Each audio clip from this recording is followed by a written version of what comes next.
In your travels, having done a lot of transactional services for syndication over the years, in the tunes of billions of dollars, what separates the successful from the unsuccessful?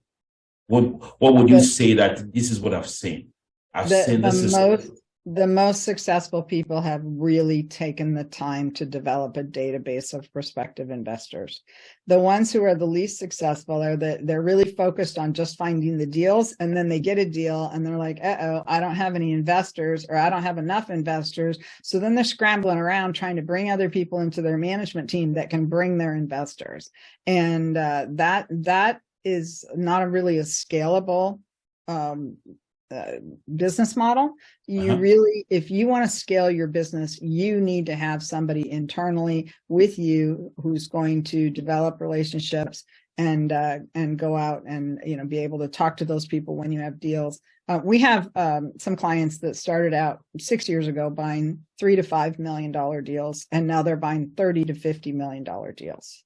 And they took the time to develop those relationships. Initially, they used 506B offerings, and they got all their acquaintances and their family members and all of that invested with them. And once they ran through that list, then they had a good enough track record to be able to go out and start advertising. So now they have a database of about 300 accredited investors. Okay. That will invest with them again and again and again in any deal they have. And I've seen these guys raise $10 million in a week.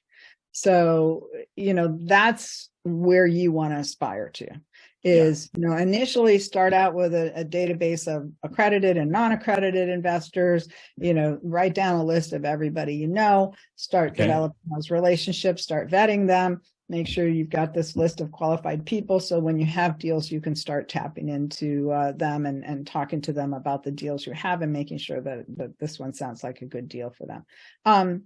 One other thing is that, there are people out there that will teach people, hey, why don't you just do a fund? You can raise all the money in advance, or why don't you do a fund of funds so you can just raise money and invest in somebody else's deals. The fund model is the absolute hardest way to raise money. So don't even think about it until you have a very significant track record. You've done 5, 6, 7, maybe 10 deals, start to finish, specified offerings. People love to invest in a specific project. They get very nervous about handing over money when you don't have anything identified. And then the fund of funds model, where you're going to just raise money from your small group and try to isolate them into an LLC that you can invest in somebody else's deal. Well, that's problematic because it opens up other regulations, other securities regulations that you have to comply with. One of which is you're now acting as an investment advisor because you're investing your group on what securities to buy in somebody else's offering.